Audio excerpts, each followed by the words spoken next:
On behalf of the Colonnade Club, I am so pleased to welcome all of you to the presentation today. We are so excited to have Ryan Jones here, and as the historian guiding us through today's event. So the Colonnade Club at the University of Virginia is a faculty club that has alumni members and staff and professional and faculty staff members in it as well. We are located on Pavilion 7 on the lawn, and we are so thrilled to be part of the MLK events that are hosted by the University of Virginia. We really hope that you will enjoy today's presentation. We are so excited to have Ryan here and guiding us through this wonderful program. So we hope that you will join us and stay for the entire time. On behalf of the Colonnade Club, we have made a donation to the National Civil Rights Museum in support of their efforts to continue this very valuable conversation. Thank you, Puneet, and thank you, Ryan, for leading us through this event today. Thank you, Jen, and it's my pleasure to welcome historian and educator Ryan Jones from National Civil Rights Museum at the Loraine Motel. Welcome, Ryan. Thank you, Praneet.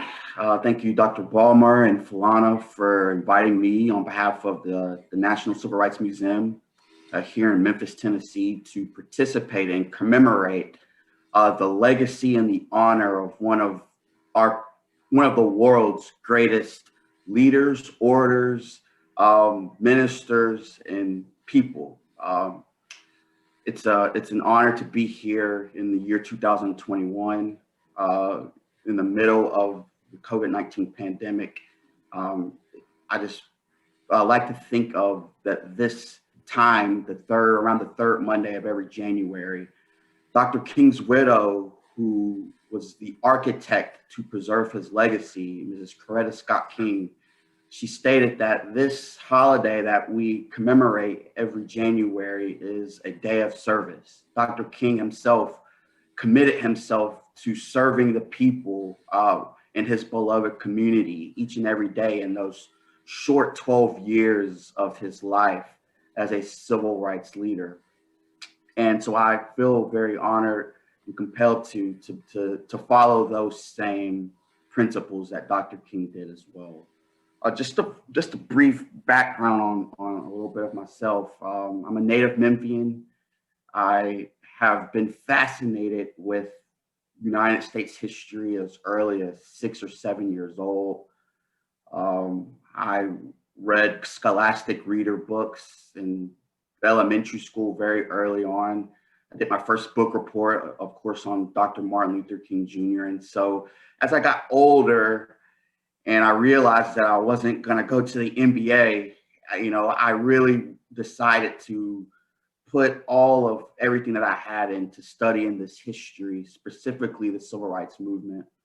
And so the people around Dr. King, and some of them, those names we may discover today and talk about a little bit. And I just felt that,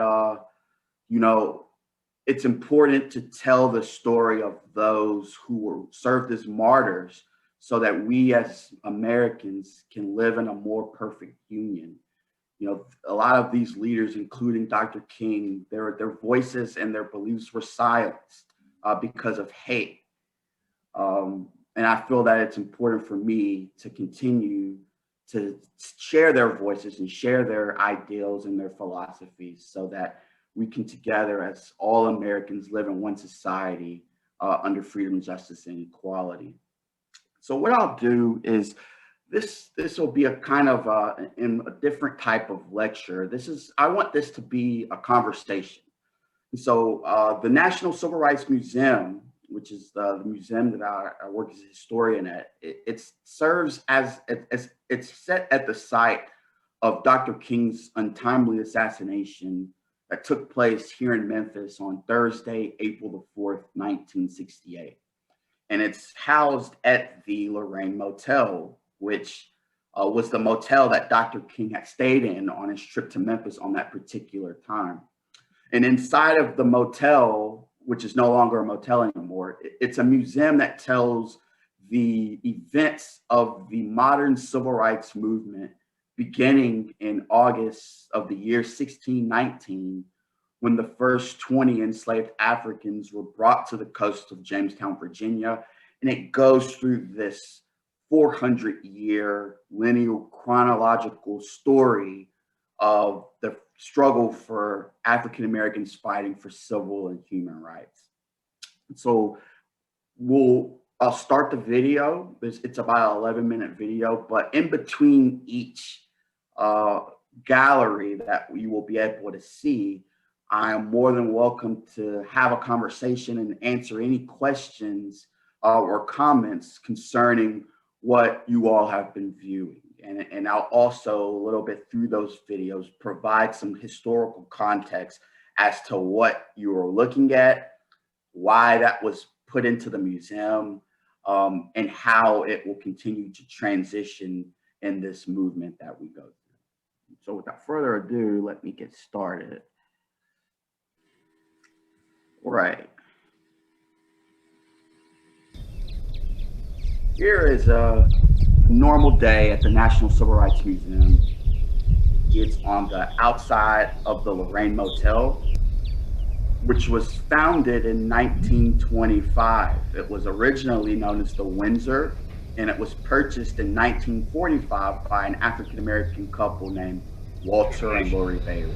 Today, the museum continues to serve as. Look straight ahead, you can see the reef on the second floor balcony. That is the room that Dr. King stayed in on April the 3rd and April the 4th of 1968, where he was assassinated. And so this is the first thing that you see as you walk through the courtyard of the museum. Let me ask for you real quick. Was that a question? Okay, maybe not. So again, the museum itself houses 27 different exhibitions, and this is the very first one. Here's a lobby of our museum, and that sculpture is known as the Movement to Overcome. And it symbolizes, if you look at it, it may be a little difficult to see, but it's a map of the United States of America. And there are individuals, men, women, and children of all races and ethnicities that are in the middle of this sculpture. And what it symbolizes is that we have come a long way from the era of slavery and the era of Jim Crow and the era of the Civil Rights Movement. But still, even in our current time in the year 2021, we still are a very divided nation. So we want our guests to view that sculpture before they begin their tour. They go through this tour, they see the courage and the sacrifices given by so many different Americans at all age groups and all races. And as they conclude their tour, to remind themselves that they can be the change in America. They can put their voices and speak truth to their power. And so before we'll take a break in just a second, this is our very first exhibition. And it is one of the more compelling exhibitions in our tour, and it's known as A Culture of Resistance. Most historians and scholars suggest that the civil rights movement begins in the year 1954. We back this up to the year 1619, where 20 enslaved Africans arrive on the coast of Jamestown, Virginia, and the birth of American slavery is formed. We wanted to include this in our exhibition and interpretation because this is the story of discrimination, and it arrives well before Dr. King and others arrived. So if you can hear closely in the back, you can see that this is a recreation of enslaved Africans sitting on a cargo ship in the middle of what is known as the horrific journey of the Middle Passage, which essentially makes the United States one of the wealthiest areas in the entire country. So if there's any questions concerning the first two exhibitions that we've seen, I'd be more than happy to answer those. Any questions or comments thus far? Thank you. Thank you, Ryan. And yes, for all our guests here, if you're familiar with the chat function, feel free, if you'd like to, send in your questions or comments through this chat function. And just start that, I'll just send a welcome message, and I'll be happy to facilitate that for you as well. Great. Thank you. So to continue on, is our next exhibition, or was there a chat that came out? Okay, great. So with the next part of the exhibition, it skips one gallery, which is known as Jim Crow. And so, a lot of us are familiar with the story of the age of slavery, where abolitionists and leaders such as Harriet Tubman, Frederick Douglass, and others are fighting against this inhumane treatment of African-American citizens through the 19th century. There is a war that breaks out in the year 1861.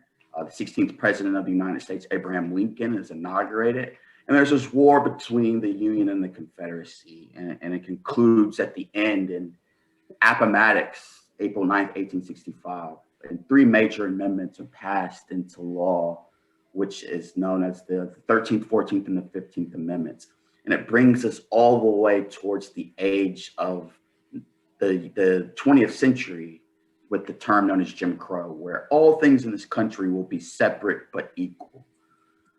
We know that this was not equal. During the age of Jim Crow, it serves as the precursor of the modern civil rights movement.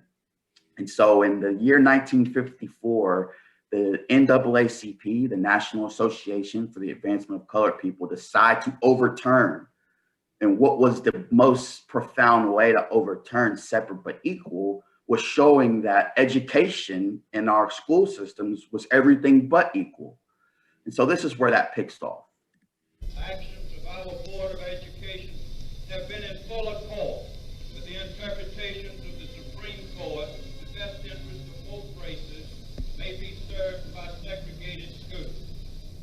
But disparities in spending meant that Black children attended schools that were often crudely built, understaffed, and under-equipped, resulting in an inferior education. What you see there is a recreation of the Supreme Court. In 1934, a gifted NAACP attorney named Charles Hamilton Houston set out to finally overturn the doctrine of separate but equal. This is a really important part of the civil rights movement. This is the first time that the United States federal government acknowledged that segregation was unconstitutional. And headed by Chief Justice Earl Warren on Monday, May the 17th, 1954, the Brown versus Board of Education ruled that segregation in public schools was unconstitutional. And this was spearheaded by later the first African-American to sit on the United States Supreme Court Justice Thurgood Marshall, who was an attorney at the time for the NAACP. Just 3 years after this monumental decision, landmark, groundbreaking decision, 9 African-American high school students in Little Rock, Arkansas are trying to integrate Central High's campus. And it leads to civil unrest throughout the entire city. We don't see a full integration of the school systems until the mid-1970s. And even in areas today and are still in our own school systems, the schools are still, by de facto segregation, still segregated at a very large rate. There's also I'm not sure if you all saw it in the film, but there's a touch screen where you are able to touch the United States of America and to see other examples of students who were just trying to go and get the best education possible and not to be discriminated because of the color of their skin. And you see like a couple of questions, if you may take those. So the sculpture that you had shared, when was it included in the museum? Sure. So the National Civil Rights Museum was open to the public on September the 28th, 1991. And the museum itself did a drawing to see which sculpture would go in. And we eventually went with Michael Pawlowski's Movement to Overcome, which was created in 1989. And it was put into the museum when it opened in 1991. He's from Houston, Texas. And again, he felt his inspiration behind the sculpture, he stated, was after listening to the speeches of Dr. King and other profound civil rights leaders, and wanted to show that civil rights history is not just Black history. This was an American history story, and that this is a story that should be included into American history and U.S. history, as well as world history. It's a very good question. Like what material was used? It was used as a bronze sculpture, which stands 14 feet in the air. And it's a very commanding sculpture, and it's the first thing that you can't miss when you walk into the museum. And again, it's I think the main purpose it really symbolizes is once you've gone through this museum and toured all of the many interesting and important stories, is that we were, again, to remind ourselves that, you know, these events happened between 53 and 65 years ago. It's not that long ago. And so this is not a prehistoric story. You know, this story happens very little ago, and there's still so many things that we can take from it to continue to try and make our country the greatest that it can possibly be. All right, let's go right on. This is one of the more popular exhibitions in the museum.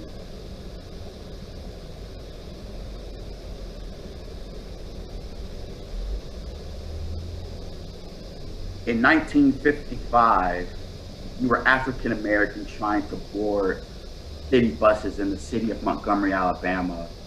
You would board from the front, but then you have to walk and board from where you see the passengers are sitting. And if a white person got on, of course, you'd be asked to give up your seat and move to the back of that bus. The significance of this is that on December the 1st, 1955, a 42-year-old seamstress, who we see here by the name of Rosa Parks, refused that order and subsequently was arrested. A few days later, the Montgomery Improvement Association decided that they were going to stage a bus boycott. With African Americans outnumbering whites in the community and its passengers on this bus, this would cause some sort of spark. And so the following Monday, on December the 5th, no African Americans rode the bus in Montgomery on that day. And this was a huge success. Now it gets a little interesting. The Montgomery Improvement Association decided that they needed to elect a leader. And they felt that it was extremely necessary to elect someone that the city of Montgomery and the rest of the world really didn't know who it was. And they wanted to elect someone who was young and charismatic, that the establishment did not know. And they targeted a newly elected minister of the Dexter Avenue Baptist Church, who was from Atlanta, Georgia, who was 26 years old at the time. And his name was the Reverend Dr. Martin Luther King Jr.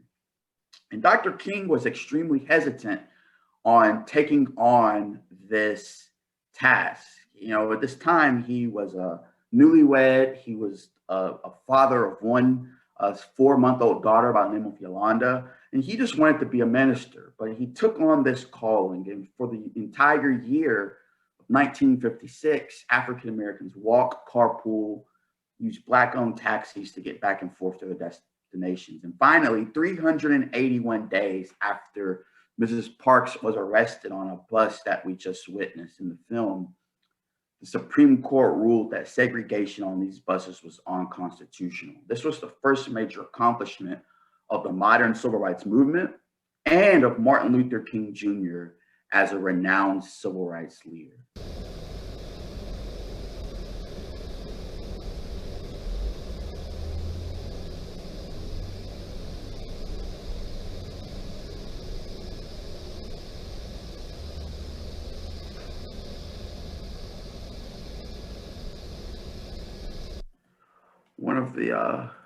One of the questions that is almost asked on a daily basis by our interpretation department and our tour guide staff is, was this the real bus? This bus was not the actual bus that she boarded on that cold December afternoon. The real bus that she boarded on is in the Dearborn, Michigan Henry Ford's Museum exhibition gallery. Now, this bus, however, was used in Montgomery, Alabama during the time of 1955 and 1956. And so either Dr. Martin Luther King Jr. or Mrs. Rosa Parks could have ridden on that bus. Another tip about that bus is that it was used in the 1991 motion picture with Sissy Spacek and Whoopi Goldberg called The Long Walk Home, which is a fictional account of a non-fictional story of the boycott, in which a housewife and her maid are fighting together to end segregation on those buses. So if there are any questions or comments concerning Dr. King's initial introduction to the movement or into the Montgomery bus boycott itself, please use the chat. Thank you, Ryan. All right. Our next exhibition is known as the Sit-In Gallery.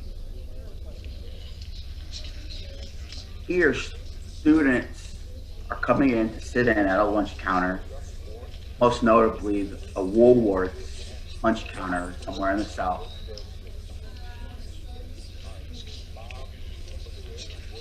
And the students know ahead of time that they're not going to be served because of the color of their skin. Then the process of integration, the process of social change will be speeded up. The sit-ins continue a shift in this story because we've seen African-American men, African-American women, and now we see students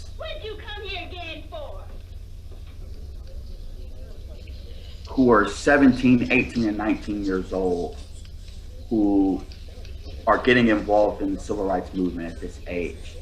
The sit-ins itself is a major success in this movement because for the first time, people who are not aware of the segregation and discrimination in the Deep South are seeing on television children being attacked by people who were against the civil rights movement. And so for the first time, television is showing the entire country of the injustices that certain people were experiencing for simply wanting to practice what the United States Constitution tells us in the 14th Amendment, which says that if you are born in this country, you will receive full citizenship and equal protection under the law of the United States, which this clearly does not happen specifically in a part of this country. Let's see.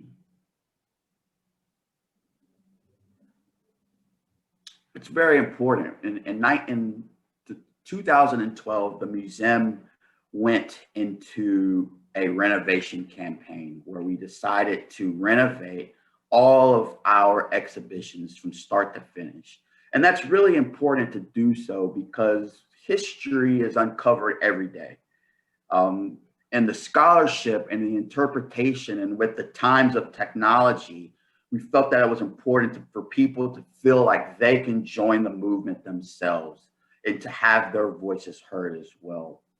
And so the sit-in gallery was one of those exhibitions that really benefited from the renovation once we finally reopened in April of 2014.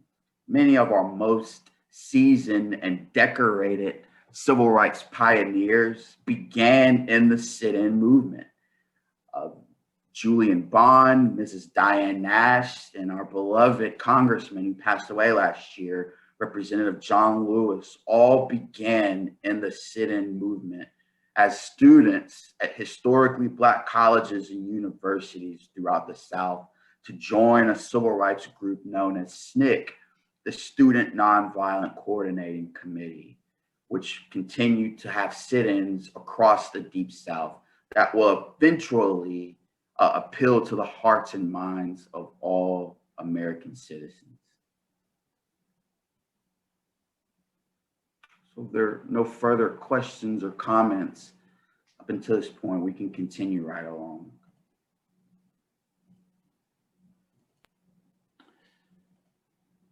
This is Robert Jackie in Birmingham, at the home of a Negro clergyman. And with me are part of a group calling themselves the Freedom Riders, an interracial group traveling through the Deep South to challenge some of the segregated bus facilities in this part of the country. Yesterday they ran into trouble. They ran into violence. Today they say they intend to keep up their pilgrimage. Among their leaders is James Peck. Mr. Peck, you've obviously been through a great deal. Freedom Rides is it's a turning point somewhat in the civil rights movement.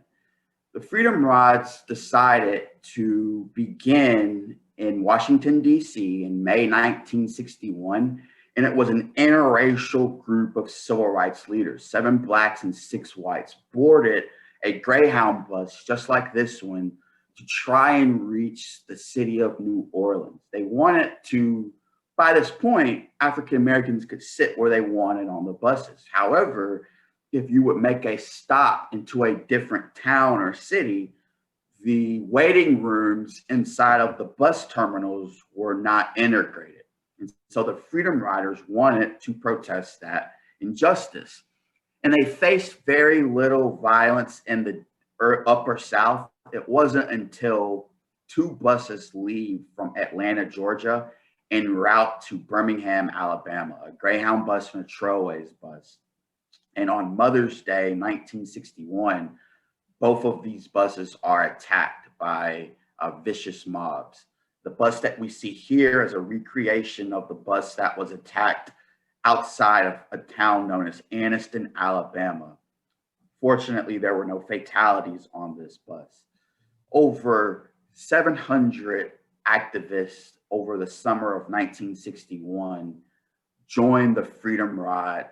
And by the end of that year, the newly elected Attorney General of the United States, Robert Francis Kennedy, issued an appeal to the Interstate Commerce Committee to end segregation in those bus terminals. Why are you planning to keep up this ride? We're planning to... Do you have any questions or comments regarding the Freedom Rides of 1961? Yeah, I have a quick question. How long did it take? I mean, how long did it take them? How many days did it take them to get from Washington, D.C. to Montgomery, Alabama? That's a great question. And so the first Freedom Ride began on May the 4th, 1961. They made it all the way to Atlanta en route to Birmingham on the 14th of May. Because of the violence in Birmingham, SNCC students decided to join the Freedom Rides to continue the Freedom Ride down into the state capital of Montgomery and then to Jackson, Mississippi. So the Freedom Rides continue for the entire summer. The very first one is May the 4th, and the final arrest of the Freedom Rides is early August of 1961, where they're eventually sent to the Mississippi State Penitentiary, which was known as the Parchman Prison Farm, which still to this day is one of the most notorious prison facilities in all of the United States of America. The Freedom Rides specifically started when it did. It was very strategic in when it began, because this was the This was only 90 days into the newly administration of President John F. Kennedy, who at his inaugural speech on January 20th, 1961, was committed to the issue of civil rights. And so civil rights leaders wanted to see if JFK and his administration were going to be allies to the movement or were going to all but sweep it under the rug like many presidents had done that preceded him. That's a very good question, Mrs. Adams. So the Freedom Rides did make it to New Orleans, but it was not through the conventional way by bus. Once the core members, the Congress of Racial Equality, once those members of the Freedom Rides were attacked by mobs in Anniston and Birmingham, they got onto airplanes to safely get from Birmingham to New Orleans. It was the SNCC students who were waiting by in Nashville, Tennessee, who then signed a will testament. They had to sign their last wills to participate in the Freedom Rides because they knew very well that they could pay the ultimate price and lose their life for participating in this event.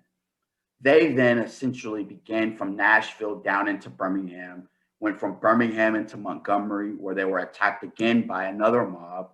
And then from Montgomery into Jackson, Mississippi, there was no violence. The Mississippi authorities made a deal behind the scenes saying that if there was no violence in Mississippi, we won't enforce the federal law to allow the Freedom Riders to integrate inside of the terminals.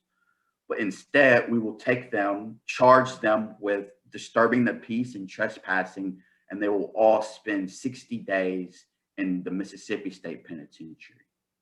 It was only after that where Attorney General Bobby Kennedy gets involved and eventually has the segregation removed from the interstate bus terminals. Very good question. Any more? Okay, let's continue right on. This is probably one of the most critical stories in the entire civil rights movement.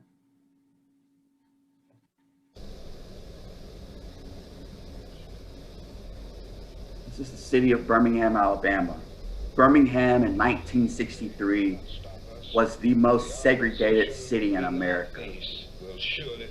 It was nicknamed Bombingham. The dark clouds of racial prejudice will soon pass away, and the deep fog of misunderstanding will be lifted from our fear. On this very day, January the 14th, 1963, Alabama had just sworn in its new governor, George C. Wallace, where he stated at the Alabama state capitol, segregation now, segregation tomorrow, segregation forever. This was the climate in which Dr. King and the Southern Christian Leadership Conference came into the city. Dr. King's original goal was to desegregate the downtown business stores. He was arrested on Good Friday, 1963. And while he was in jail, in the Jefferson County Jail, he is visited by clergymen. And the clergymen, men of God, men of faith, are asking a fellow clergy to have a cooling off period. And Dr. King seldomly responds to criticism at this time, but he responds to this criticism with what we know today, and what I would argue as one of the most important compositions in the history of society, which is known as the Letter from a Birmingham Jail.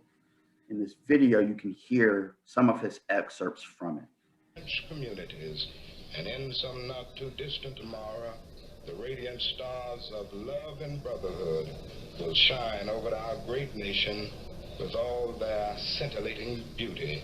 Yours for the cause of peace and brotherhood, Martin Luther King, Jr. So as you see there, guests are able to go inside of a recreation of a jail in Birmingham, as Dr. King would have been there. He was in jail for a little over a week.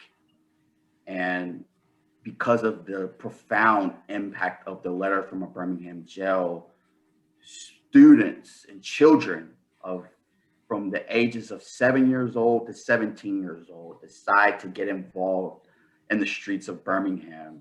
And on May the 2nd and May the 3rd of 1963, these children you see these infamous images of children being attacked by the Birmingham Police Commissioner of Public Safety, Bull Connor's fire hoses and police German Shepherds. These images were shown all over the entire planet Earth. And it eventually it leads to President Kennedy signing and proposing to Congress on June 11th, 1963, a civil rights bill that would completely and unequivocally end segregation in all public facilities. Of course, JFK is unable to sign this because of the events that took place that November in Dallas, but JFK's successor does in fact sign the Civil Rights Act of 1964, which ends segregation in public facilities and all public accommodations. That would not have been signed had it not been for the events that took place in Birmingham, Alabama in the spring and summer of 1963, and Dr. King's role that he played in that.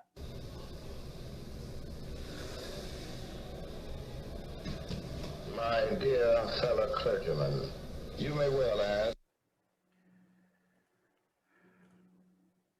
So to unpack any of that, of course, again, Birmingham at the time was the most segregated city in America.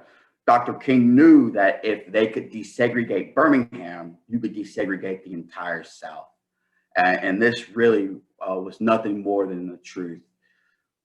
Birmingham did live up to its name, Birmingham. Later that year in September, the 16th Street Baptist Church was bombed by 4 members of the Alabama Ku Klux Klan, where 4 little girls ages 11 years old to 14 years old were martyrs and died in that bombing. So the Martin Luther King Jr., who is now 34 years old, is continuing to evolve as a civil rights leader and now is seen as the moral leader of the entire civil rights movement, which is what we'll see in our next exhibition, if there aren't any questions or comments concerning the events of Birmingham, Alabama.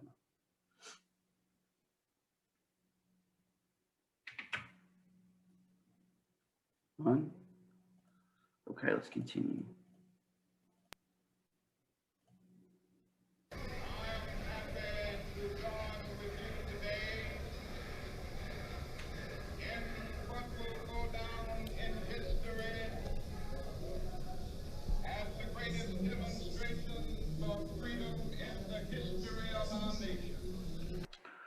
Oh, I think it went to the wrong. Apologize for that. Let's get back to where that was.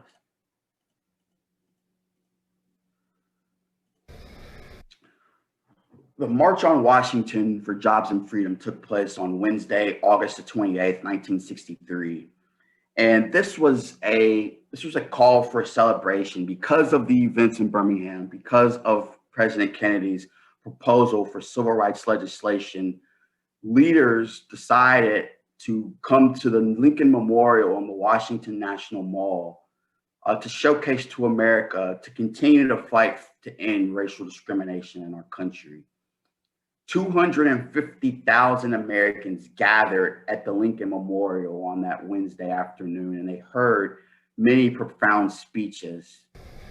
As you see here, our guests are able to see the entire March on Washington as it happened before and after Martin Luther King Jr.'s most profound speech to date. So you can see the entire itinerary there, where people such as Walter Reuther, Floyd McKissick, the president of the NAACP, Roy Wilkins, famed gospel singer Mrs. Mahalia Jackson, and Bayard Rustin, and others. However, everyone was overshadowed by Martin Luther King Jr.'s most iconic moment to date, which is where he delivers his famed "I Have a Dream" speech, which is the speech that we all heard as we entered into the Zoom presentation on this afternoon.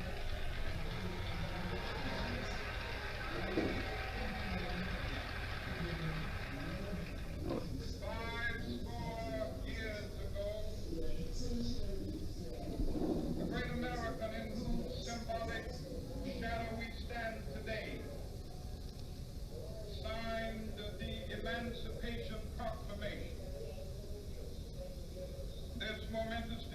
came as a great beacon light of hope to millions of Negro slaves who had been seared. This is a very crucial point in the movement, and it's the happiest time of the movement. You know, Dr. King states in that profound speech, you know, we will rise up and live out the true meaning of its creed. We hold these truths to be self-evident that all men and women are created equal. You know, it was almost as if he continued to evolve into not just a great orator and leader, but as the phenomenon that we celebrate and commemorate today. The March on Washington was also one of the very first live televised events in our nation's history. And so people that lived in that era almost all remember where they were when they heard Martin Luther King Jr.'s speech. And it's a speech that you can listen to on any given day of the year and still feel some sort of encouragement and empowerment and inspiration just for being a citizen of this country and a good human being. Questions or comments about what they feel, what some of the things that they may feel and think once they hear a speech like the I Have a Dream speech?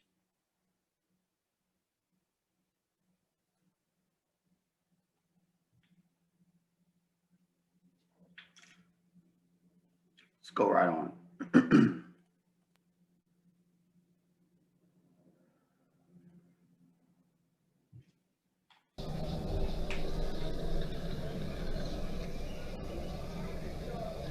The recreation of the Edmund Pettus Bridge, Selma, Alabama. Be detrimental to your safety to continue this march, and I'm saying that this is an unlawful assembly. You have to disperse. You are ordered to disperse, go home, or go to your church. This march will not continue. See that they turn around and disperse.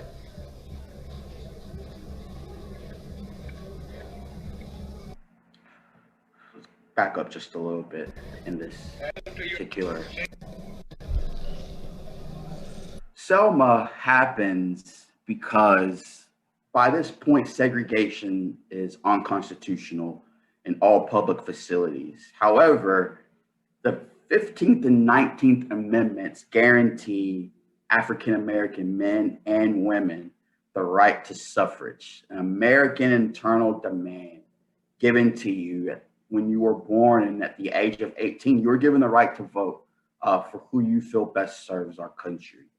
Well, this was not applied for people of color, specifically African Americans in the South. As a matter of fact, if you were Black trying to register to vote, you have to pay a poll tax and answer questions ranging from how many bubbles are in a bar of soap, how many seeds are in a watermelon. If you could not answer these questions to the satisfaction of the register, you would not be allowed to vote. And so here in Selma, Alabama, Dr. King is in Selma to try and help pass a voting rights bill so that Lyndon Johnson could sign this into law. On Sunday, March the 7th, 1965, 300 Americans gather here at this bridge, and they are waiting to cross over along US Highway 80 to march 51 miles from Selma to Montgomery, Alabama. And they are met, as you see here, by state troopers. At the front of this march were none other than John Lewis and Hosea Williams of the SCLC. And we know the story of what it now becomes infamously known as Bloody Sunday, where the marchers are attacked and some are severely injured. Dr. King decides 2 weeks later to file a federal injunction so that the marchers are able to continue to march and to have federal protection behind it. And so this march becomes known as the Selma to Montgomery campaign. And because of the events here in Selma, President Lyndon Johnson signs into law the Voting Rights Act of 1965 on August the 6th of that year. Go home or go to your church. this march will not continue. See that they turn around and disperse.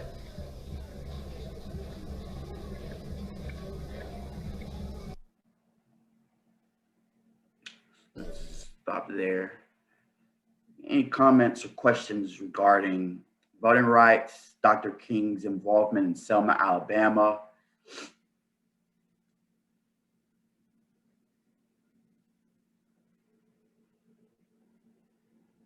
Almost there to the end of the tour.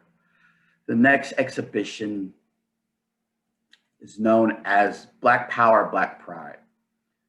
Or LCFO, an all-black independent. During this era, in the mid-1960s, there was a select few of African Americans who decided that nonviolent direct action was not expedient enough in fighting for civil and human rights. So what this is that this was a period where African American celebrities were beginning to use their platform to fight against injustices. Like an example of a subtle type of male oppression, where with few exceptions. Let me go back a little bit to this. What this is basically advocating is that it's stating that, you know, you began to see athletes such as Muhammad Ali refusing to go fight in Vietnam. Marvin Gaye is asking the entire country what's going on. This was a period of African American liberation, and Dr. King himself began to expand upon his role as a leader in this country. Not only is he protesting against racial discrimination in the United States, but he's also speaking out against the economic injustices, the war on poverty, and the most important thing going on in the entire country was the United States involvement in Vietnam, which he adamantly opposed at this time in his life.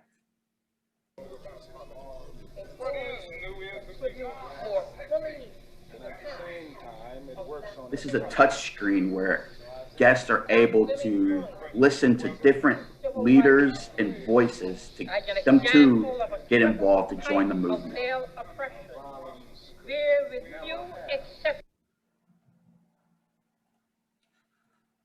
Before we go into the Memphis story, are there any questions or comments about any of the exhibitions or galleries, any of the context behind it or things inside of the exhibitions themselves? Ryan, I do have a couple of members who have reached out privately, and I'm going to post a link for everyone in the chat. If you do wish to make a donation directly to Civil Rights Museum, you can follow that link, and I'm sending it in the chat right now. Thank you.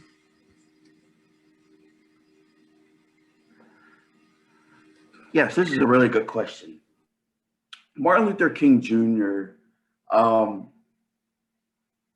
there are three aspects of his life as a leader. Once he took on the role in the Montgomery bus boycott in 1955, when he becomes the legend that we celebrate today between 1963 and 1965, and then in 65 and 66, there is this call for Black Power.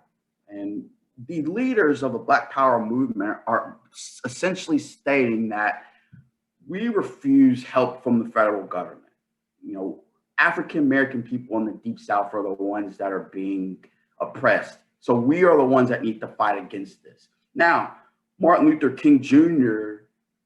originally felt that the term Black Power sent a negative connotation that promotes violence, which is more further from the truth. Dr. King was willing to work with, and actually did work with those of the Black Power movement. He never worked with the Black Panther Party for self-defense, but he did believe in some of the views that the Black Power movement did symbolize. He made sure that he continued on his path with the SCLC because of his belief in nonviolence that he'd taken on in the mid-1950s by the teachings of Mahatma Gandhi, but he was open to working with those in the Black Power movement. He just maintained that he would do so in a non-violent way. Thank you, yes. I highly encourage any American, any citizen of the whole world to visit the National Civil Rights Museum at least once in their life. It is really that much of an impact and change for people. Okay, so what we'll do now is we'll go into what brought Martin Luther King Jr. to Memphis, Tennessee in the spring of 1968.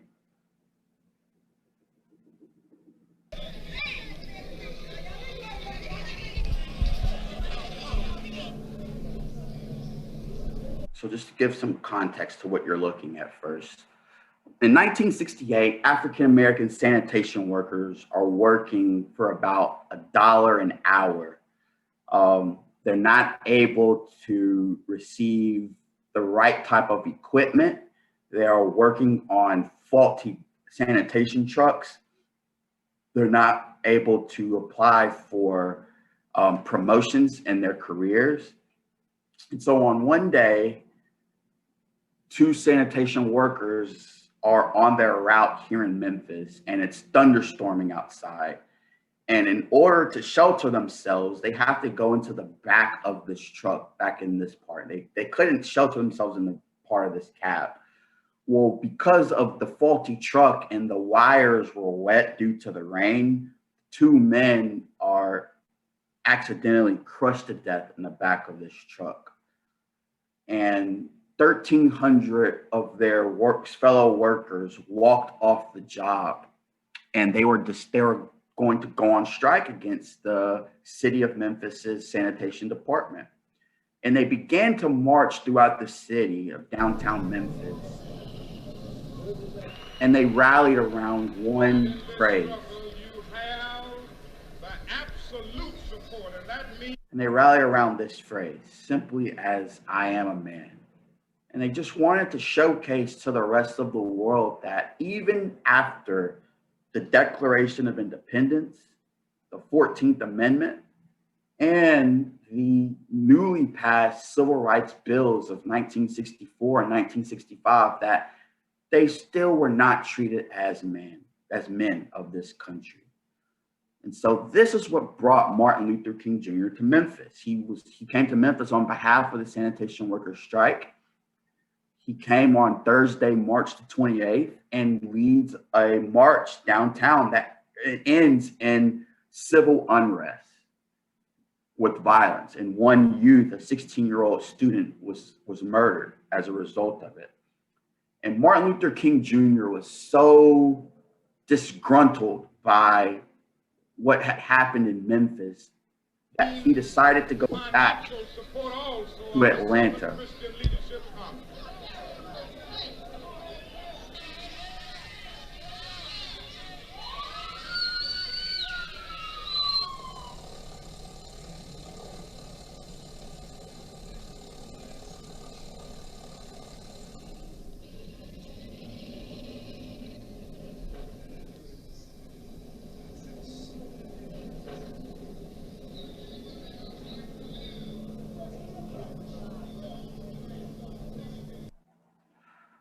Stop here for a second. Did Dr. King? He did not. Martin Luther King Jr. was 19 years old when Mahatma Gandhi was assassinated in 1948. But he became very, very fluent in his teachings and his writings during the time of Gandhi's life and after it. It was sometime after he finished his doctorate at Boston University when he really began to take in what Mr. Gandhi advocated. And he essentially used his tactics of nonviolent direct action resistance that we see in the Montgomery bus boycott. So what we've just seen is Dr. King has retreated from Memphis to Atlanta, and he's at a crossroads. And he's sitting there and he's talking to a lot of his aides, Reverend Ralph Abernathy, UN Ambassador Andrew Young, and many others. And he tells them that we've been successful. Nonviolence has won in 1955 in Montgomery, Birmingham in 1963, and Selma 1965. Memphis, Tennessee is no different. So what we're going to do is we're going to go back to Memphis the next week, and we're going to lead a nonviolent campaign, and we're going to continue to fight on support of the sanitation workers. When Dr. King returns to Memphis, he checks in at the Lorraine Motel, and he's not feeling well on this day. This is Wednesday, April the 3rd. And he is suffering from laryngitis. He has flu-like symptoms. And there was a rally that was scheduled later that night at the nearby Mason Temple. And because of inclement weather that was coming into the greater Memphis area, tornado warnings, he didn't think there was going to be a large turnout. And so Dr. King summons the Reverend Ralph Abernathy, Andrew Young, and a young Jesse Jackson to go and speak on his behalf. And they do so. And he was just going to try and rest at the Lorraine Motel. So once they arrived there around 9 p.m. that night, in thunderstorms, and there's thunder and lightning in the area, there's over 3,000 people in the audience. And Reverend Abernathy knew that this was Dr. King's crowd. And so he goes to a nearby phone and he calls Dr. King at the Lorraine. He says, listen, the news cameras are here. All of the followers are here. You should really try and get over here. And Dr. King, in return, gets up, gets dressed, takes a cab over to the short drive to the temple. And Reverend Abernathy gives him one of the longest introductions that he had done in 12 years. You know, this was one of thousands of speeches that Dr. King had given and since his time as a pastor and a leader. But he gives a 30-minute introduction that kind of served as a eulogy. And so what I'm going to show you next is I want to show you what Dr. King said at this speech that night. Here it is.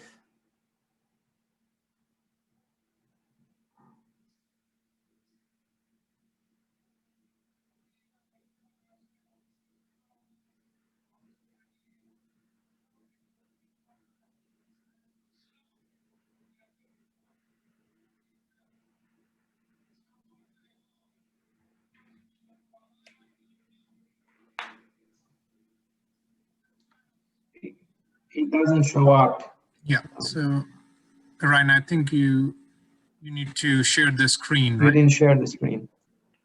Yeah. Oh, let's see. Oh, I'm sorry. I'm so sorry about that.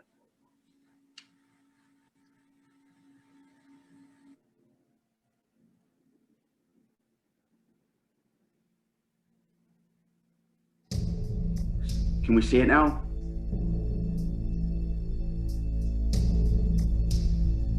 Yes.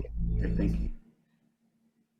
We've got to give ourselves to this struggle until the end. Nothing would be more tragic than to stop at this point in Memphis. I want to thank God once more for allowing me to be here with you. I left Atlanta this morning and then I got into Memphis. And some began to say the threats, talk about the threats that were out. What would happen to me from some of our sick white brother? Well, I don't know what will happen now. We've got some difficult days ahead. But it really doesn't matter with me now because I've been to the mountaintop. I don't mind. Like anybody, I would like to live a long life. Longevity has its place. But I'm not concerned about that now. I just want to do God's will. And he's allowed me to go up to the mountain. And I've looked over and I've seen the promised land. I may not get there with you, but I want you to know tonight that we as a people will get to the promised land.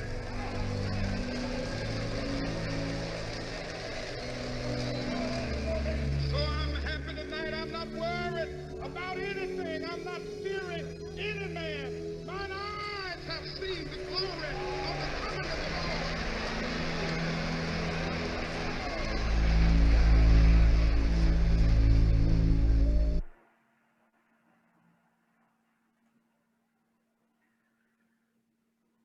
What we didn't know was that this would be the last speech that Dr. King delivers, which was again on Wednesday, April the 3rd, 1968.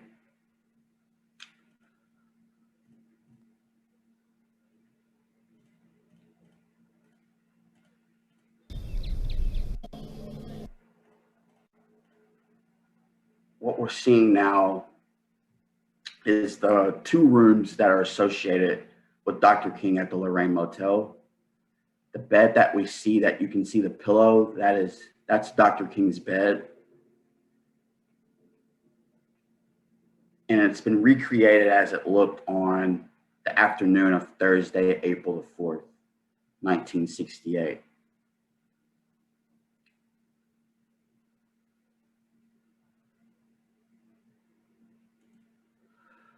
And so, according to his associates, Dr. King was in a very joyous mood on this afternoon, and he was excited about going to eat dinner at a local Memphis minister's home.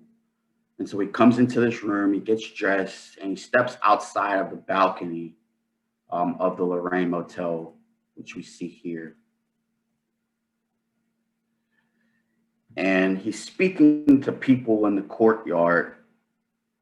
And one of the very first that he speaks to is the Reverend Jesse Jackson, we see here.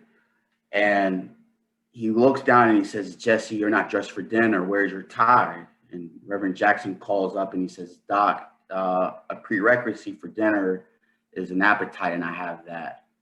He's then introduced by a musician by the name of Ben Branch, and Dr. King calls down and he says, "Listen, Mr. Branch, I want you to play my favorite tune tonight. I want you to play Precious Lord, Take My Hand, and I want you to play it real pretty." And his final words were that came from his chauffeur, Mr. Solomon Jones, who was to take him to dinner. And he says, "Doc, I think you should grab a jacket." And Dr. King's final words were, do you really think I need a coat?" And at that exact moment, at 6:01, a loud noise from 205 feet strikes him, and he's mortally wounded, and he's taken from the balcony to St. Joseph's Hospital, and he's pronounced dead at 7:05 p.m. Immediately after Dr. King's untimely death, at the age of 39, riots and civil unrest and public uprisings arise throughout the entire United States of America. People of all ages and races could not fathom who would want to take the life of a man who fought for freedom, justice, and equality, who was the most hated person at the time of his assassination, and 53 years later is now one of the most beloved men. A man who was so adamant for nonviolence, who tragically lost his life in the most violent way.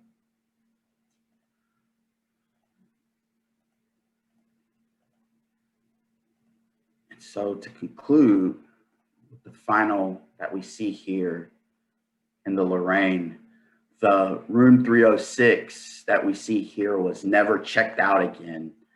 The owner of the Lorraine Motel and his wife, shortly after, just moments after Dr. King had been struck by the bullet, his wife actually has a seizure and she goes into a coma and dies 5 days later on April the 9th of 1968. So the assassination was not the only tragedy on that day. And Mr. Bailey refused to check out room 306 ever again as a memorial to Dr. King.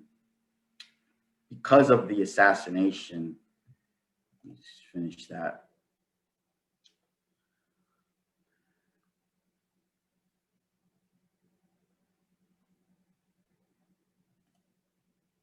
Because of the assassination, guests refused to come to the Lorraine Motel. And by 1982, the owner, Mr. Bailey, was forced to foreclose the property. 3 Memphians decided to create the Save the Lorraine Foundation to preserve the site of Dr. King's death and to turn it into a museum depicting 400 years of African-American history. And so that is how the National Civil Rights Museum was born, because the museum itself was this close to being turned into a parking garage for tourists in the city. And so with that, I'd like to, again, open up to questions for a lot of that we just talked about. And so if there's any questions or comments that we'd like to decompress with, I'd be more than happy to do so. Absolutely. Ryan, I do see in the chat box,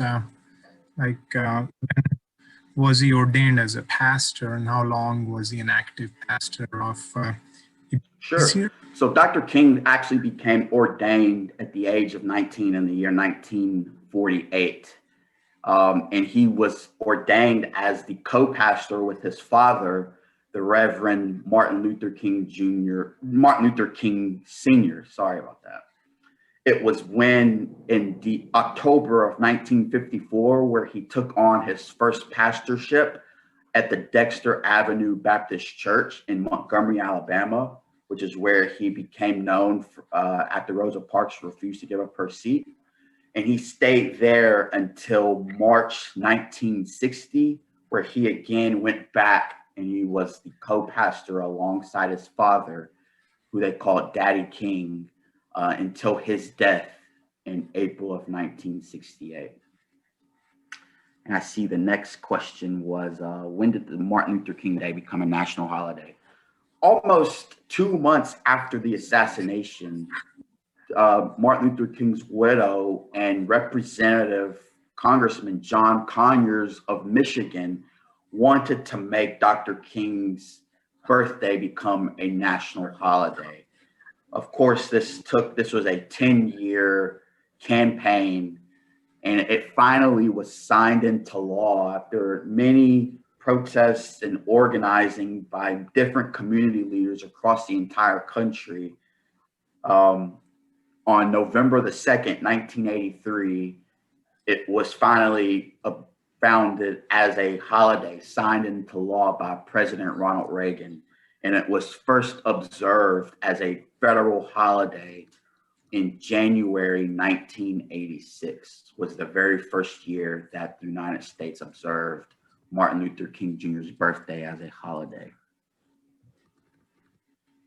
Here's another question. Is it true that the doctors did not save him? He didn't die ultimately. This is being taught at Howard University.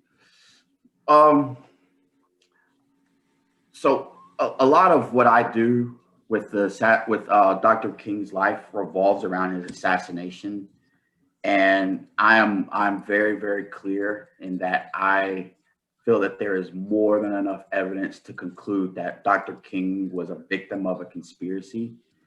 After seeing the wound that Dr. King sustained on that day, it is in my most honest estimation is that he was indeed killed as a result of the gunshot wound that he received. The story that you are inquiring about is based off of an interview that was given around 40 years after the assassination. And after privately speaking with Andrew Young, who is still alive today, who lives in Atlanta now, and him being in the room while Dr. King was in surgery, they never left his side. Therefore, if something would have happened to him in the medical care room, they would have been the ones to have seen it. And these were his closest aides and associates. And so I tend to, as a student of history, it's always hard to separate fact from myth. And it most certainly was the wound that he received that day. Has there been any established information? Yes. So in 1968, 2 months after his death, the FBI, headed by J. Edgar Hoover, did a manhunt. They were looking for a man named James Earl Ray, which they ultimately found in London, England, 65 days later. And James Earl Ray entered a judicial admission of guilt, but recanted and stated that he would like to have a trial here in Memphis. The state of Tennessee refused to give him a trial. Martin Luther King Jr.'s family refused to believe that James Earl Ray was responsible and the only person responsible for the assassination of Dr. King. A civil trial and a wrongful death suit came about the following year after James Earl Ray died at the age of 70 in 1998. And it resulted that 12 jurors in a civil trial stated that Dr. King was killed again as a result of a conspiracy within elements of the United States government. And so today there are two formal investigations into the assassination of Dr. King. The last poll that was taken during the 50th anniversary stated that 88% of Americans also believe that Dr. King was killed as a result of a conspiracy. So really and truly, you know, it's something that I'm writing my dissertation on, but there are several thousands of files that are still classified from the American people that are not supposed to be opened until the year 2029 at the National Archives. So you can bet that on that day, if they do indeed open, I will be there waiting at 7 o'clock in the morning. Thank you. Let's see, when did the NAACP was formed and why it became the leading civil rights organization? The NAACP was formed in 1909 in Springfield, Illinois. Its co-founder was one of the most decorated scholars of all, W.E.B. Du Bois. And the NAACP was so successful because it fought its battles in the legal system. The NAACP had a very decorated law firm and attorney group. It was responsible for overturning the Plessy versus Ferguson separate but equal in 1954's Brown versus Board of Education. And they simply fought their battles in the courtrooms. Like the SCLC and other civil rights leaders were organizing in the streets. The NAACP saw their results in the courts. Thank you for the link for donation. After the losses of leaders like Dr. King and Representative John Lewis, do you see any present day leaders who are leading their work forward? You know, I think that it's going to be very difficult to try and replicate what our leaders of the 50s and 60s did. I think that I love to see young people speak out and are informed about their history and to be passionate about that. However, you know, when you try to see someone like a Martin Luther King Jr., someone to try and fit those same shoes, or even a John Lewis, it's, you know, it's just hard to say, do I see anyone that does that? Because these men, Dr. King had the heart of a 70-year-old man at the age of 39, and the service that John Lewis did as not only a civil rights leader, but as a member of a United States of America lawmaker in the state of Georgia. I just don't know that we will be able to find people who, and I'm sure that they're there. You know, it's a sacrifice and a commitment to loving mankind. Mentioned Dr. King's letter from jail as a personal favorite. What others do you recommend? My favorite book that Dr. King published was his final book that he published in 1967, and it's called Where Do We Go From Here? And it was during the period of his life where he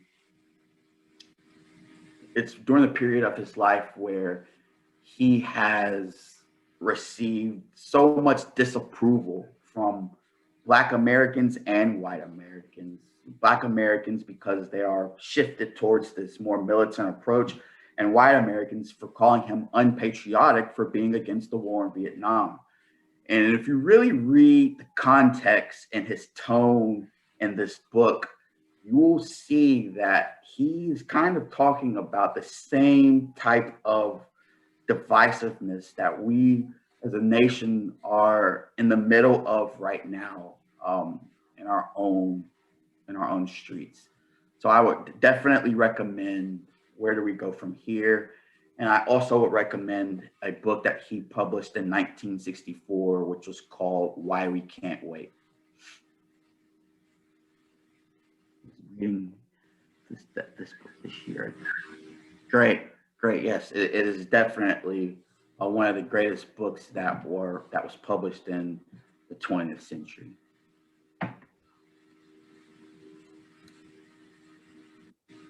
Thank you so much for that. Well, Ryan, this is such an impressive presentation. The tour was absolutely so fascinating, and your knowledge is extensive, and we feel so much pleasure in learning from you, and really appreciate your time and effort today. Does anyone else have any other questions for Ryan?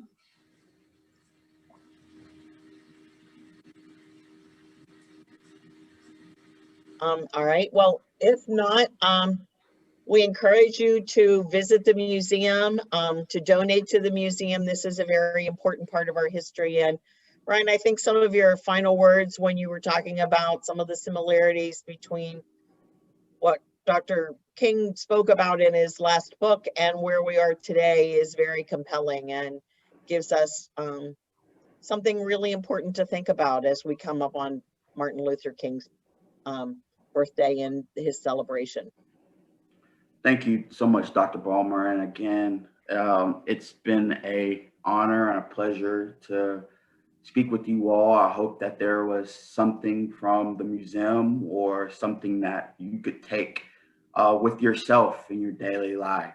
You know, when we reflect upon Martin Luther King Jr.'s life and legacy, we saw a man who put his mankind before his own self.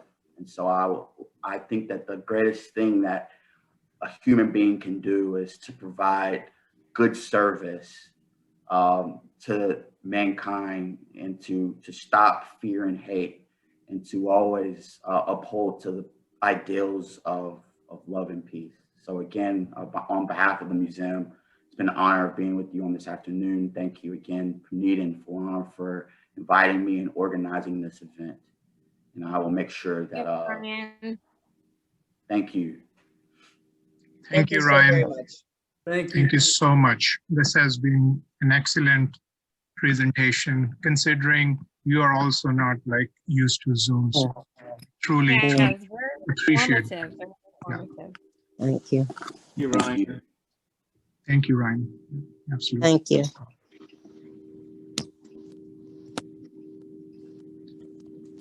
This concludes Colonnade Club's presentation. We wish everyone a great rest of the evening, and look forward to seeing you. Thank you everyone for attending.